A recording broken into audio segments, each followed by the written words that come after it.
If you want to learn how to record cool sounds like that, stick around. It's a surprisingly simple process.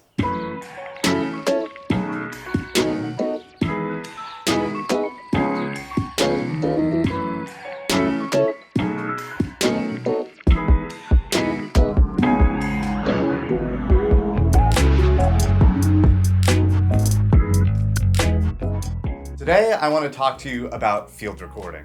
And if you're new to the world of sound design, this is probably a term you've heard all over the place. So basically, this is the way that we as sound designers can get the most unique sounds in our work. Instead of relying on a library all the time, which is usually fine, we can go outside, record the world, and use those samples in our own work to create the best sounds that we possibly can for our projects. Now, before we dive into how to field record and some basics on what you should do when you're out in the world, I just want to define that term for you real quick because it gets kind of bandied around really loosely. Field recording is basically just recording in an uncontrolled environment. So that could mean recording in a forest or in a park like we're going to, or anywhere out in the world. If you're recording in your own place or in a studio or anything like that, that's usually not field recording. That's a controlled environment where you can kind of control the parameters, you can retake things, and you can kind of do what you want. But if you're recording in an uncontrolled environment, there are some things you need to consider, and that's what this video is all about.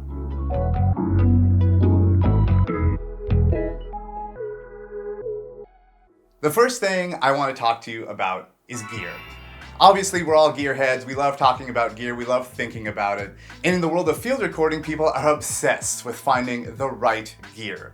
They want to spend as much money as possible before they can go out and record a single footstep. But in reality, you don't need anything too fancy.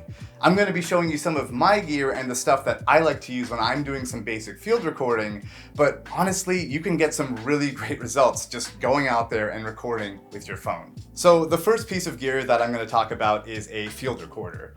Now, this is a device that just has some built-in microphones on it that you can just go out and record with. You've probably heard of these 1,000 times before, and there are so many varieties that you can get. This one here is just the Zoom H6. Now, this one's a little fancy and you don't necessarily need to start with something like this, but I like this one because it has microphone inputs on the side. So if I want, I can use the built-in microphones, or I can use external microphones like a shotgun microphone, so I can get multiple different recording sources. Now, the thing about this that you need to kind of consider if you are using something like this is, again, you don't need to go terribly fancy, but there are some bits of gear that I do recommend you use with something like this. The first thing to consider, and this comes with most field recorders, is a little windscreen. If you're out recording in the world and it's windy or breezy, any amount of wind hitting the microphones is usually going to cause it to blow out and have that kind of sound to it. It's basically going to ruin most of your recordings. So getting something like this, if your recorder didn't already come with one, is going to help a lot. You basically just pop it on top of your microphones, and boom, just like that, you have a nice wind-protected recorder. The next thing to consider is a handle. Now, this thing is a tripod that a lot of people use for their cameras, but most field recorders have a thread in the back that takes any sort of standard camera mount, and you can just screw this thing in. Now, the reason I use a handle on my recorder when you could just hold it like this is to prevent handling noise. Anytime you touch this thing while it's recording, those vibrations are going to go through to the microphones, and you're going to hear those little bumps, those little finger scrapes getting into your recordings.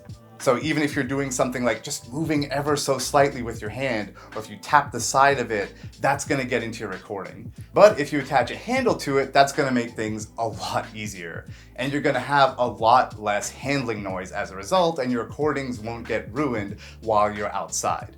Also, it has the added benefit of you being able to just plop this down, hit record, and walk away from the recorder without you needing to hold it the entire time.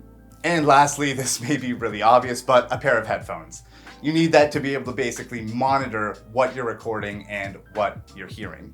If you don't have a pair of these, then you're just kind of guessing at what's getting into the microphones, because what you're hearing isn't necessarily what's getting into the microphone. So make sure you have something to monitor whatever it is you're recording when you're out in the field.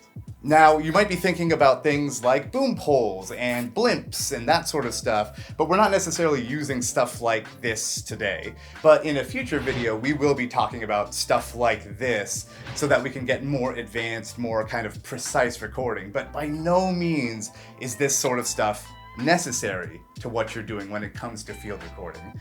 It took me maybe 7 years into my career before I started even thinking about buying this stuff.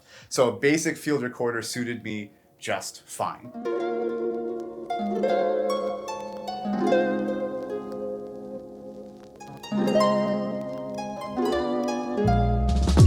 Now, when you're out in the field, there are a few things you want to consider when it comes to your settings on your field recorder.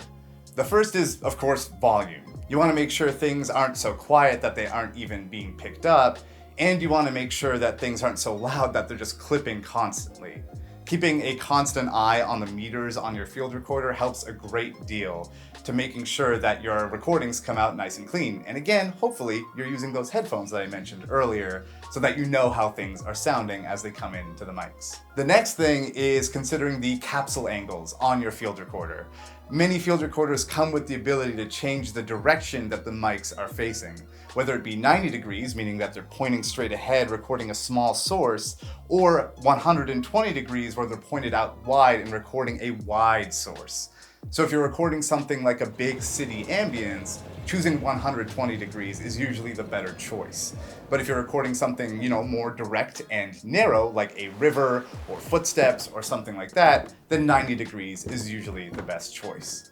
Obviously, you want to test and see what works best for you because sometimes you'll want to do something that's counterintuitive, just because it sounds good.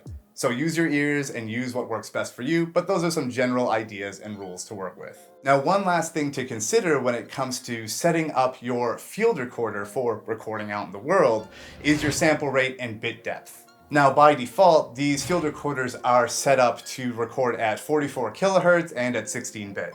Generally, that's okay if you're recording something like a speech or something that you're not going to be using in any sort of sound design work. But I recommend just setting that up to the highest it can possibly go.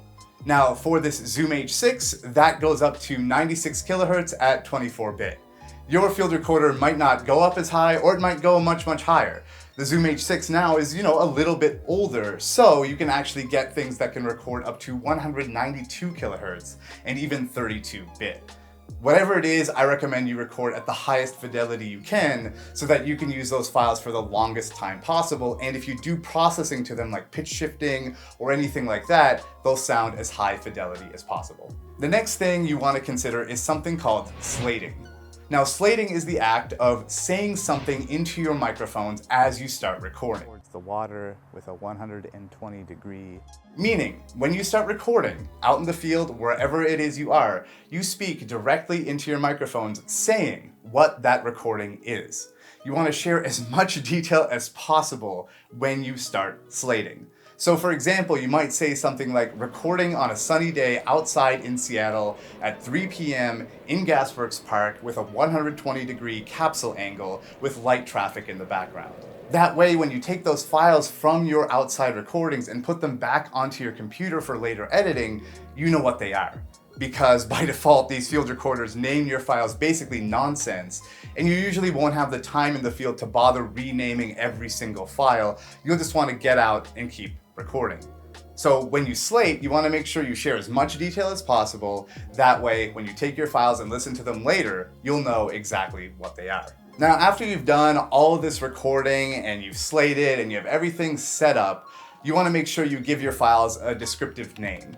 Now, when it comes to using these in sound design projects, here's what I recommend. Add in as many words as you want, basically, to give this thing a descriptive name so that you can search for it later. And one thing I recommend you do is putting your initials in front of the name of the file so that when you look for your own files, searching them in your library, they're not getting mixed up with all the other library files.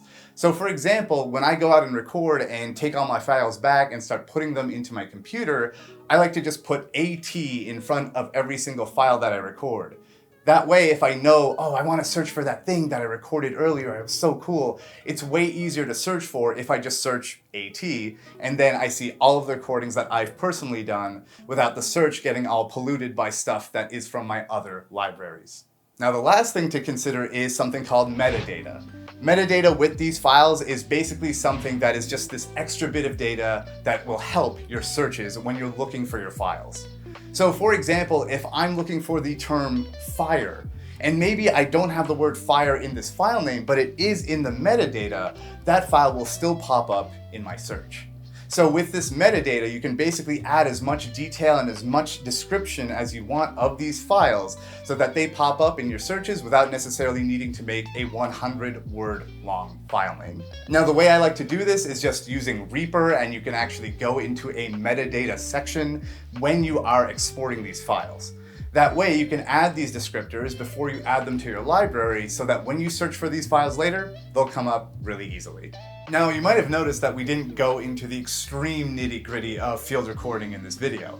And the reason for that is simple. I just want you to go out and record, because that's the crux of all of this. Sure, we can talk about mic positions and the perfect angles and all that sort of stuff, but really it comes down to you just getting out there and getting your own sounds. And sometimes that's as simple as taking any recorder and just pointing it towards what you want to get. So just take whatever gear you have, whether that be a field recorder, a phone, or a laptop mic, or really anything, get out there, record, and start capturing your own sounds. That's the best way to get the most unique stuff you can. Thanks so much, and I'll see you in the next one. Go pet a dog.